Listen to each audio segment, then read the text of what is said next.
Et yo tout le monde, donc ici Vemaillé pour une nouvelle vidéo. Une nouvelle vidéo dans ce format là. Parce que je sais que j'ai fait d'autres types de vidéos avec les V-Edit, les V-React. Pas mal d'idées de vidéos que j'ai eues et que j'ai décidé de faire pour avoir un peu de nouveautés sur la chaîne. Des nouveautés qui ont l'air d'avoir un peu marché en réalité, donc c'est une bonne nouvelle pour moi. Je suis mal content que les réactions marchent bien, que les edits que j'essaye de faire sont bien aussi appréciés. Ça me donne du coup envie de continuer ces types de vidéos là. Et surtout de reprendre d'autres types de vidéos que je faisais donc avant. Puisque ça fait bien 3 mois que vous n'avez pas eu de critique de films. Pourtant il y avait des bons films qui sont arrivés avec Doctor Strange. Et voilà, en réalité, j'ai pas vu énormément d'autres. Top Gun aussi. Mais c'est des films que j'avais pas vraiment envie de critiquer, ou si je vous aurais fait une critique, ça aurait été tellement... ça aurait été une mauvaise critique réellement. Donc j'ai préféré attendre un film assez intéressant et sur lequel je suis sûr d'avoir une bonne critique, au moins partiellement. Donc c'est pour ça qu'aujourd'hui on se retrouve donc pour enfin une nouvelle critique, donc après 3 mois, après The Batman en février. Donc cette nouvelle critique va concerner un film qui est sorti très récemment en réalité, qui est sorti donc le 8 juin 2022, donc il y a, au moment où je poste la vidéo, 2 ou 3 jours. Et qui conclut en réalité une saga. Donc un film où on retrouve Chris Pratt, Bryce Dallas et encore Sam Neill. Donc ce film c'est bien sûr Jurassic World Dominion, le 3. Qui conclut donc la saga Jurassic World et qui conclurait aussi, ça on en parlera un peu plus tard dans la vidéo, la double saga Jurassic World Jurassic Park. Donc voilà, je pense qu'on peut même commencer par de suite pour la critique. En commençant peut-être par les personnages qui sont assez intéressants et qui sont surtout beaucoup. En parlant donc des 2 personnages hyper importants en réalité de la saga Jurassic World, donc, qui sont donc Claire, jouée par Bryce Dallas, et Owen, joué par Chris Pratt.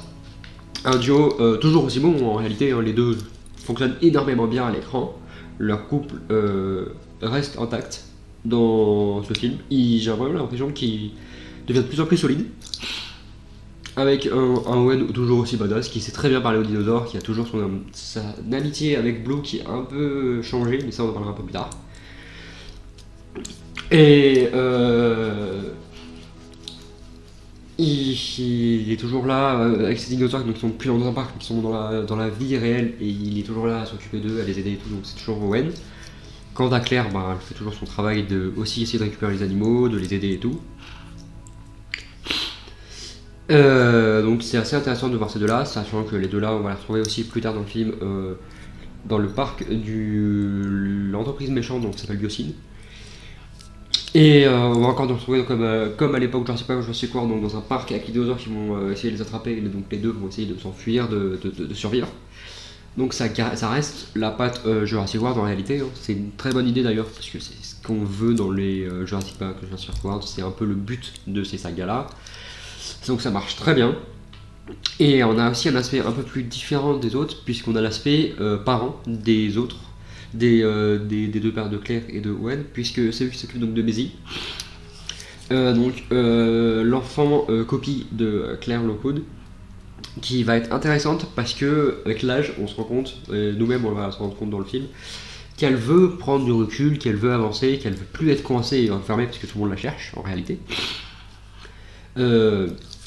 Ce qui va la mener donc à ce que le méchant, le docteur Dodson, va la capturer et essayer de trouver aussi des moyens de s'occuper d'elle, d'avoir ce que Claire a fait en elle, parce qu'en réalité Maisie pensait que c'était donc son grand-père Benjamin Lockwood, le fondateur de Jurassic Park, qui a voulu la créer parce qu'il avait perdu sa fille. En réalité on se rend compte au fur et à mesure du film, en même temps qu'elle, que c'est plus Claire Lockwood qui a voulu avoir un enfant et qui donc a procréé sans l'aide de personne. C'est pour ça qu'ils veulent la capturer d'ailleurs, parce qu'elle a réussi à faire ça et personne n'aurait réussi avant elle.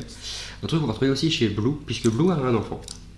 Blue a un enfant que Maisie va appeler Beta, un nom qui est pas mal en soi.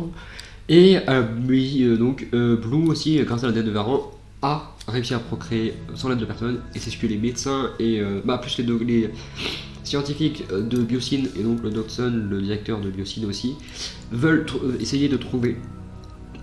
Surtout le docteur aussi Henry Wu, que nous avons trouvé plusieurs fois dans le Jurassic World, qui a créé donc des sauterelles dinosaures un peu dangereuses et qui veut donc réparer cette erreur. C'est donc pour ça qu'ils veulent l'aide de Maisie, les deux Beta aussi, en essayant de trouver comment ils ont pu faire ça les deux.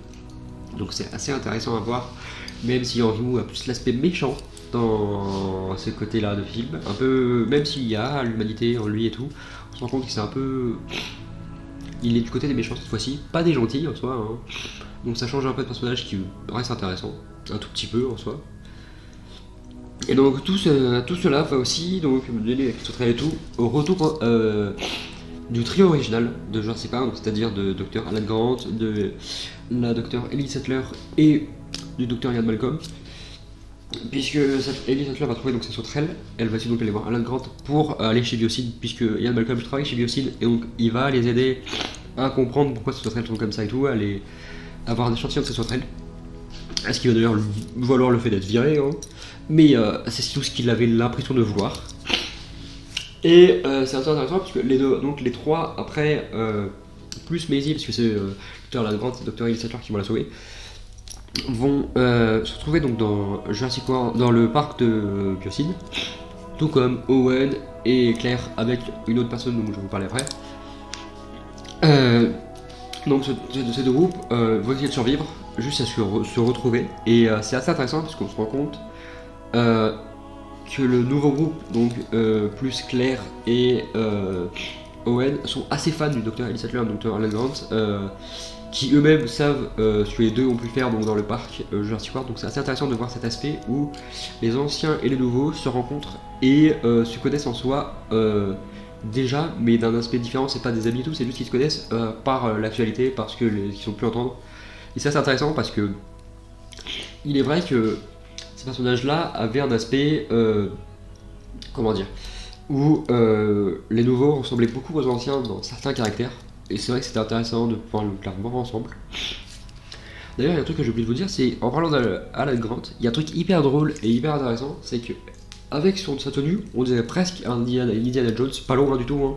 Il serait pas mal en vrai un Indiana Jones, même si Harrison Ford est le meilleur Indiana Jones qui existe, et je pense qu'on pourra jamais le remplacer. Et donc voilà, il reste deux personnages à parler. Donc le personnage donc, de Kayla, qui donc se retrouve avec Owen et Claire, parce que c'est une aviatrice, désolé, qui va les aider à aller sur Biosyn pour récupérer donc Maisie.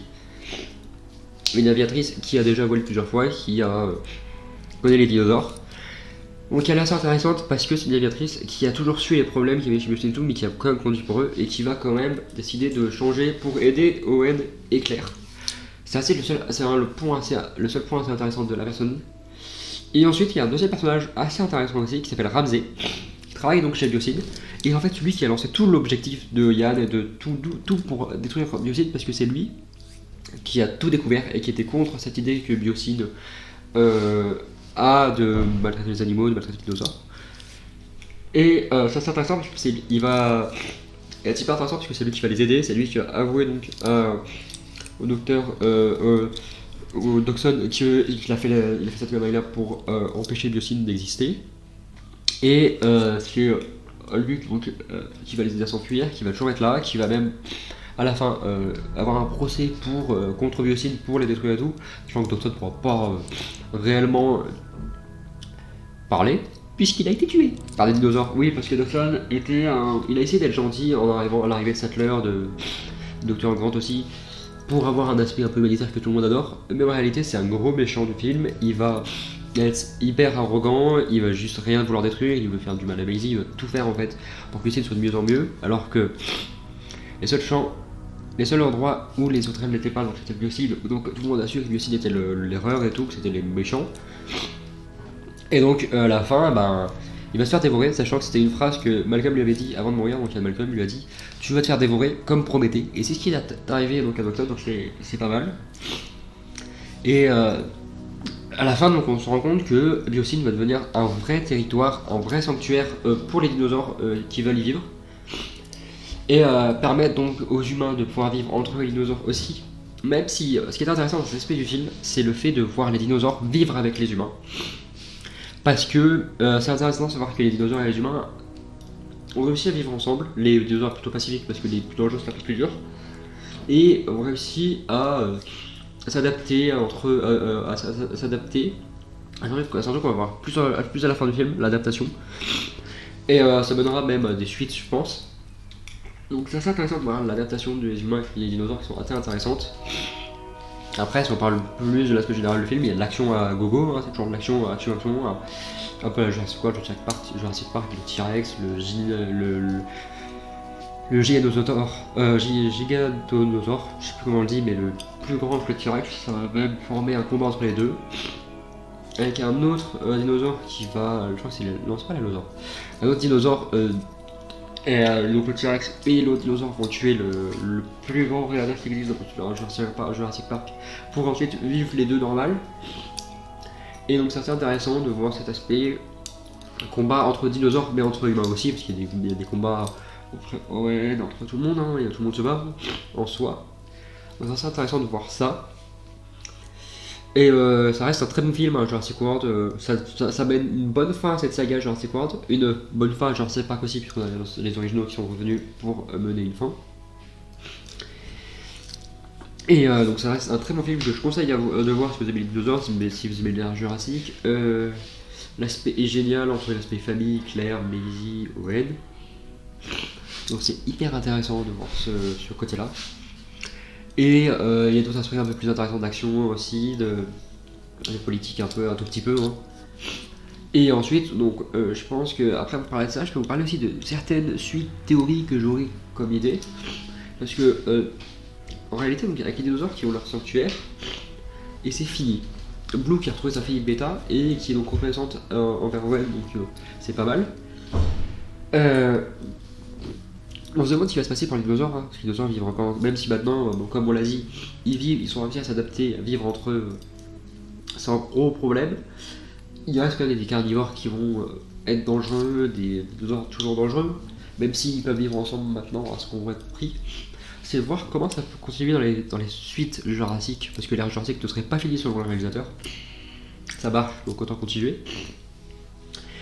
Et c'est vrai que c'est plus dur parce que moi je vois ça un peu à la Jumanji 3 qui devrait arriver dans pas longtemps, ou je sais pas si on se rappelle, si vous l'avez vu Jumanji 2, mais à la fin les animaux sont sortis de Jumanji et vivent maintenant dans la vie réelle. Je vois un peu cette idée là dans les prochains films où les dinosaures seront dans la vie réelle, il n'y aura plus aucun jamais de parc, jamais enfermé, et il faudra trouver des héros qui sont certainement plus Chris Pratt, qui est donc plus Owen, plus le docteur Ladrante et tout, des possibles caméos, mais sinon non. Et donc des héros qui devront aider ces dinosaures, les protéger, parce que maintenant qu'ils sont en liberté, les braconniers seront plus faciles pour les enlever, plus facile pour leur faire du mal. Il y a beaucoup plus de trafic. Donc c'est assez intéressant de pouvoir voir dans cette théorie-là comment faire pour soigner ces animaux. Donc je pense que c'est plus un côté vie réelle, avec les protecteurs qui doivent protéger les dinosaures dans la vie réelle, de tous les dangers qui peuvent exister. Donc je pense que ça peut être une bonne idée pour l'ère Jurassic. Et aussi pour aller protéger des dinosaures génétiquement modifiés, parce que maintenant que ça sur la vie réelle, ils sont plus enfermés, plus vraiment de leur côté. Pour certains, à part ceux qui sont dans le sanctuaire, ça sera plus facile, même pour ceux qui sont dans le sanctuaire, ils seront toujours au même endroit, donc ça sera plus facile pour les scientifiques de les modifier génétiquement, et ça peut faire de mauvaises et ça peut être très mauvais. Donc tu vois, ça va être hyper dangereux pour ces animaux-là, donc il faudra des héros. Peut-être Maisie, hein, j'y pense maintenant, mais c'est peut-être Maisie qui va grandir, qui va vouloir faire comme Charlotte, donc aider ces dinosaures et aider en étant scientifique, pourquoi pas. Hein. Et donc, c'est la seule théorie que je peux vous montrer maintenant. Et voilà, donc on sort de l'aspect théorie. en vous disant que c'était un très bon film que je recommande vivement si vous avez les Jurassic et qui est hyper intéressant parce que dans ce film on se rend compte que les dinosaures sont vraiment adaptés, on les voit partout, dans la vie réelle, dans ces combats, c'est normal maintenant d'avoir des dinosaures. Et donc c'est hyper cool pour voir que cet aspect là a été mené, puisque ça montre les suites, donc que les parcs n'ont pas marché et ça montre très bien donc, ce que ça donne par la suite. Donc c'est un très très bon film que je peux que vous conseiller et c'était Vémaillé pour une nouvelle critique et ciao tout le monde.